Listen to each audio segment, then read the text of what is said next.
Hello दोस्तों, नमस्कार। Let's earn stock market and finance इस चैनल में मैं आप सभी लोगों का दिल से बहुत बहुत स्वागत करता हूं। अगर आपने पहली बार विजिट किया है ज़रूर चैनल को सब्सक्राइब कर लेना। सब्सक्राइब करने के साथ साथ जो है बेल आइकन रहता है उसको ज़रूर हिट करना एंड 3 ऑप्शन आते हैं उनमें से ऑल ज़रूर सिलेक्ट करना, तब जाके आपको मेरे हर एक वीडियो का नोटिफिकेशन टाइमली मिलता रहेगा।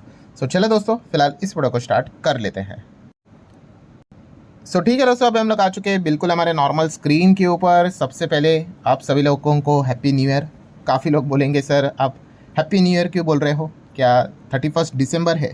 तो दोस्तों जैसे कि मैंने आप लोगों को यहाँ पे बताया है कि दुनिया के लिए 31 दिसंबर यहाँ पे न्यू ईयर होगा, बट फाइनेंस की वर्ल्ड की अगर मैं बात कर लूँ तो आप सभी लोगों को पता है यस 31 मार्च, मतलब उसके बाद में जो 1 अप्रैल आता है ये हमारे लिए नया ईयर होता है, नया साल होता है।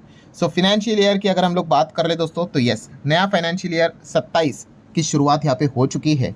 और आप सभी लोगों को पता ही है कि फाइनेंस से रिलेटेड बहुत सारे नए नियम कानून कायदे हम लोग को आते हुए देखने को मिल चुके हैं। अनाउंसमेंट पहले ही हो जाता है बट उसका जो इम्प्लीमेंटेशन होता है ये 1 अप्रैल से हो जाता है। अभी ये साल की भी अगर बात कर ले बहुत सारे अलग अलग खबरें आएंगी, कभी अक्टूबर में कभी नवंबर में, अलग अलग खबरें यहाँ पे आती रहेगी, कभी दिसंबर में, पर वो इम्प्लीमेंट कब होगी? यस अगले 1 अप्रैल से हो जाती है मैक्सिमम चीज़ें।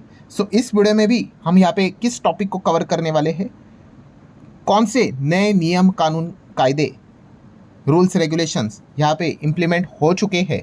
एंड इस वीडियो में हम सिर्फ शेयर बाजार की बात करने वाले, स्टॉक मार्केट को ही कवर करने वाले हैं। तो चलो ये सारे पॉइंट्स को आप क्या कर सकते हो, नोट करके यहाँ पे चल सकते हो। तो शुरुआत करेंगे दोस्तों सबसे पहले STT के साथ। यस बजट की अगर हम बात कर ले तो बजट में आपको याद होगा कि स्टॉक मार्केट जोरदार क्रैश हुआ था। क्यों हुआ था? उसके पीछे का सबसे बड़ा कारण यही था, जब निर्मला सीतारमण जी ने STT की बात की तो उन्होंने STT को बढ़ा दिया। हाँ, अगर आप इन्वेस्टमेंट करते हो, लॉन्ग टर्म इन्वेस्टर हो तो कोई दिक्कत की बात नहीं, बट जो ट्रेडिंग करती है, ट्रेडिंग मतलब कौन सा, वही फ्यूचर एंड ऑप्शन, उनके लिए ये काफ़ी बुरी खबर हम लोग को देखने को मिली थी। फ्यूचर की अगर बात कर ले तो आप देख सकते हो STT पहले 0.02% था, वो 0.05% किया है। लगेगा भाई पॉइंट की तो बात है भाई, 150% का जंप है, 150%। एंड सिमिलर वे ऑप्शंस में भी अगर आप काम करते हो तो 0.1% से 0.15% तक टैक्स यहाँ पे बढ़ते हुए देखने को मिल चुका है, STT बढ़ते हुए देखने को मिल चुका है। और इसके पीछे का रीज़न सरकार ने खुद ही बताया था कि वो डिस्करेज करना चाहते हैं speculative trading by retail investor. Retail investor इसमें पैसा खोता है, आप सभी लोगों को पता ही है। जो कोर्स बेचने वाले होते हैं वो इसमें लोगों को ढकेल देते हैं, ठीक है, कि FNO करे करके, एंड उसमें आपको पता ही है 90% से ज़्यादा लोग का पैसा यहाँ पे डूब ही जाता है। ये वाला जो स्टेप था वो काफ़ी वेलकमिंग स्टेप था, बिकॉज FNO से रिलेटेड जितनी चीज़ें कम होगी उतना ही अच्छा रहेगा। पॉइंट क्या है, जो ये STT का अनाउंसमेंट सरकार ने बजट में किया था, इसका इम्प्लीमेंटेशन अब यहाँ पे हो चुका है।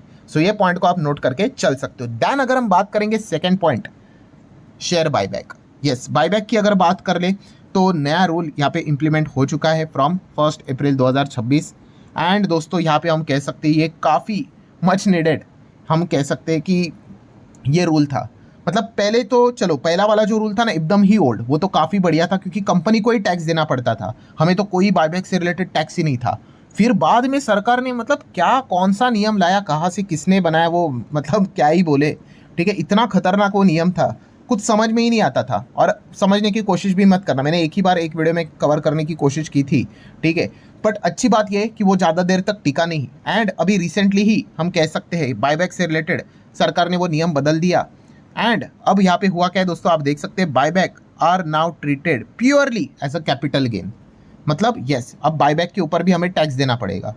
आप यहाँ पे देख सकते हैं कि अगर आप प्रॉफिट कमाओगे शेयर बायबैक में, मतलब क्या है, फॉर्मूला बहुत सिंपल है, selling price minus buying price, जो भी प्रॉफिट यहाँ पे आएगा बस आपको यहाँ पे कैपिटल गेन टैक्स अब यहाँ पे देना है।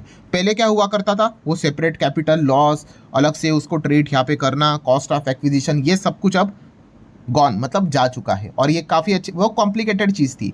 पॉइंट यहाँ पे क्या है दोस्तों कि शेयर बायबैक की बात कर ले, यस इसके ऊपर भी अगर आपको अब फ़ायदा होता है, प्रॉफिट होता है, तो इसके ऊपर अब आपको कैपिटल गेन टैक्स यहाँ पे देना पड़ेगा। अगर आप शेयर को लंबी अवधि तक होल्ड करके बैठे हुए और बाद में बायबैक के लिए जाते हो तो as usual LTCG, and short term में लिया हुआ होगा तो STCG, ठीक है। तो ये एक पॉइंट हमें देखने को मिल चुका है। मतलब हाँ टैक्स तो लगा है भाई, कैपिटल गेन टैक्स में अब बायबैक भी यहाँ पे आ चुका है। नेक्स्ट म्यूचुअल फंड की अगर बात कर ले तो म्यूचुअल फंड से रिलेटेड आप सभी लोगों को पता ही है कि जो बंडलिंग हम लोग को देखने को मिलती थी, मतलब आप सभी लोगों को पता ही है कि सारी चीज़ें एक साथ यहाँ पे जुड़कर आती थी। अब यहाँ पे क्या हो रहा है, सब कुछ अलग अलग होते हुए देखने को मिल रहा है। जैसे कि आप देख सकते हो म्यूचुअल फंड को अब क्या करना पड़ेगा, एएमसी फी, ब्रोकरेज, टैक्सेस, सारी चीज़ें आप सेपरेटली यहाँ पे दिखानी पड़ेगी। ठीक है, ये ग्रुपिज्म यहाँ पे नहीं चलेगा। एंड उसी के साथ साथ हम यहाँ पे कह सकते हैं लोअर कॉस्ट, मतलब ये चलो हम कह सकते हैं म्यूचुअल फंड में पैसे लगाने वालों के लिए अच्छी बात है, because brokerage cap for the fund houses ये रिड्यूस होते हुए देखने को मिला है। सो इस चीज़ के चलते हम कह सकते हैं स्लाइटली यहाँ पे इन्वेस्टमेंट से रिलेटेड जो खर्चा है वो लो होते हुए देखने को मिलेगा। अल्टीमेटली इससे थोड़ा बहुत बेनिफिट ही होगा। सो ये पॉइंट भी हमें देखने को यहाँ पे मिल चुका है। देखिए ये सारी चीज़ें आपको याद आ रही होगी क्योंकि ये खबरें पहले ही आ जाती है, बट इसका इंप्लीमेंटेशन अगर आज भी अगर कोई खबर आ जाती है फॉर एग्जाम्पल, तो ऐसा नहीं होता कि चलो आज ही लागू होगा, कल ही लागू होगा, नहीं, एक प्रॉपरली डेट होता है उसका। सो ये सारी चीज़ें अब इंप्लीमेंट होती हुई देखने को मिल रही है। नेक्स्ट अगर बात करेंगे एल्गो ट्रेडिंग से रिलेटेड, सो एल्गो ट्रेडिंग से रिलेटेड आप देख सकते हो static IP address register with your broker. ठीक है, अब ये इसकी रिक्वायरमेंट यहाँ पे रहेगी। एंड डेली लॉगिंग की अगर बात कर रहे दोस्तों, तो आप देख सकते हो right now manually perform TFA मतलब टू फैक्टर ऑथेंटिकेशन एवरी 24 घंटे में यहाँ पे रिक्वायर्ड रहेगा टू ऑटोमेट सिस्टम, मतलब एक्टिव से रिलेटेड अगर हम बात करें तो ये एल्गो ट्रेडिंग में जो काम करते हैं उनके लिए ये चीज़ वो लेकर यहाँ पे आए हैं। तो ये नए नियम कानून कायदे फॉलो यहाँ पे करने पड़ेंगे। दैन दोस्तों बात करेंगे जो सबसे बड़ा बम यहाँ पे फटा था बजट में, जो कि मतलब ज़्यादा कवर ही नहीं हुआ क्योंकि STT के चलते पूरे न्यूज़ चैनल उसी को ही कवर कर रहे थे कि STT बढ़ गया बढ़ गया बढ़ गया, मार्केट गिर गया गिर गया गिर गया, और चुपके से हम कह सकते हैं कि इतनी बड़ी खबर साइड में ही रहेगी। कौन सी, SGB, सोवेरियन गोल्ड बॉन्ड।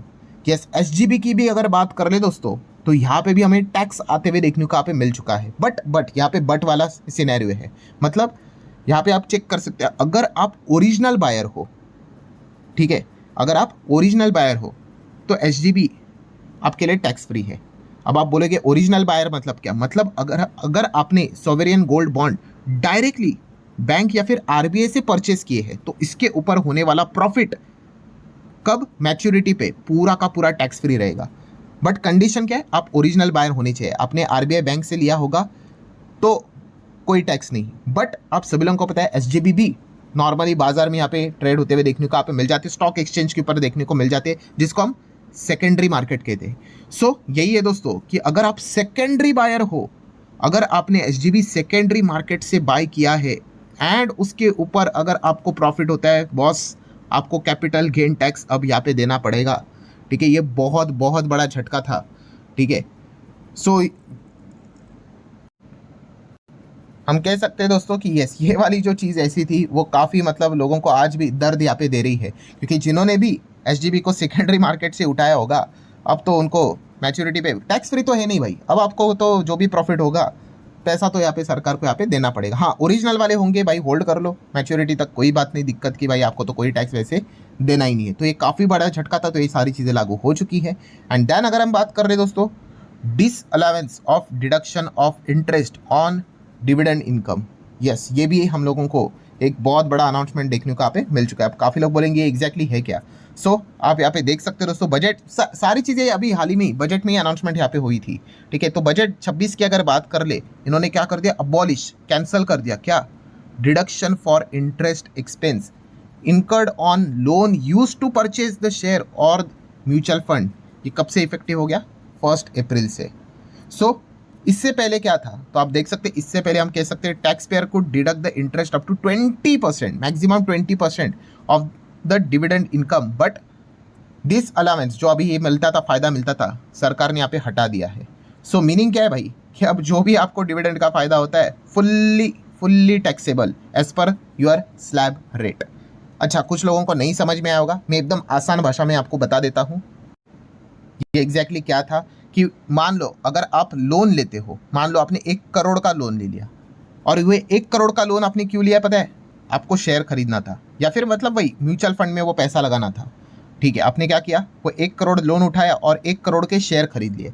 अब वो जो शेयर्स आपने खरीदे ना 1 करोड़ के, उसके ऊपर आपको क्या मिलता है, डिविडेंड मिलता है। सो ये जो डिविडेंड जो आपको मिलता था ना, ठीक है, तो इससे रिलेटेड हम कह सकते हैं जो हम लोगों ने लोन लिया था, अब लोन के ऊपर आपको क्या देना पड़ता है, इंटरेस्ट भी देना पड़ता है। यस, ये सारी चीज़ें इसमें हम लोग को एडजस्ट होते हुए देखने को मिलती थी, माइनस यहाँ पे होती थी डिविडेंड से रिलेटेड। सो इंटरेस्ट हम लोग को ये एडजस्ट होता था। तो अब सरकार ने यहाँ पे क्या कर दिया, ये सारी चीज़ें यहाँ पे हटा दिया। अब सरकार बोलती है भाई आपने लोन लिया ना शेयर खरीदने के लिए, म्यूचुअल फंड खरीदने के लिए, तो ये जो इंटरेस्ट है अब ये एडजस्ट नहीं होगा डिविडेंड के अगेंस्ट, नहीं, अलाउड नहीं है। मतलब क्या है कि ये जो डिविडेंड का जो भी अमाउंट है पूरा का पूरा अब क्या है, टैक्सेबल है। कैसे टैक्सेबल, आपके स्लैब के हिसाब से। अभी आपको पता ही है ना, डिविडेंड इनकम आप 30% में आते हो तो 30%, 20 में तो 20%, ठीक है। ये सारी चीज़ें यूजुअली 30% प्लस वाले ही हम लोग को करते हुए देखने को यहाँ पे मिलते हैं।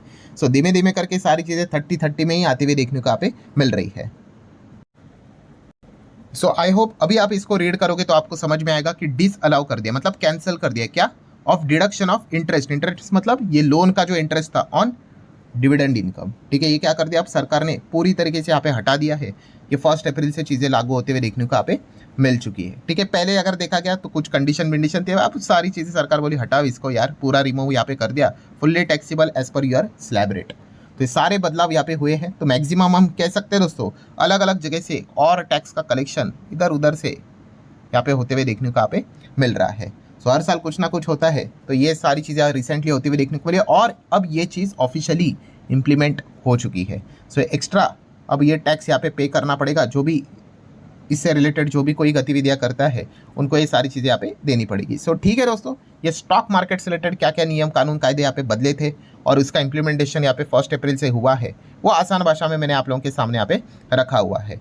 सो वैसे अगर देखा गया दोस्तों, जो ये फाइनेंशियल ईयर स्टार्ट हुआ है 2027 की बात कर ले, अब अगर आपको पूरा फाइनेंस से रिलेटेड और क्या क्या चीज़ें चेंज हुई है, जैसे कि हम यहाँ पे कह सकते हैं दोस्तों कि सेविंग अकाउंट से रिलेटेड भी हुआ है, आरबीआई के नियम भी यहाँ पे बदले हैं, लोन से रिलेटेड भी बहुत सारी चीज़ें यहाँ पे बदली है, बहुत सारे अलग अलग नियम भी आए हैं। तो उसके ऊपर भी अगर आपको वीडियो चाहिए तो जस्ट कमेंट सेक्शन में येस करके बोल देना, उसको भी मैं कवर करवा दूंगा कि और क्या क्या चीज़ें यहाँ पे बदली है। बहुत सारी चीज़ें बदली है, देखा गया तो वीडियो तो लिटरली आधे घंटे का भी बन सकता है।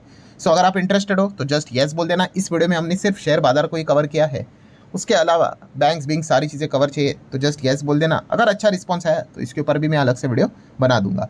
सो चलो, आशा करता हूँ दोस्तों ये वीडियो हेल्पफुल लगा होगा, चाहो तो लाइक एंड शेयर कर सकते हो। मिलते हैं नेक्स्ट वीडियो में, तब तक के लिए बाय बाय।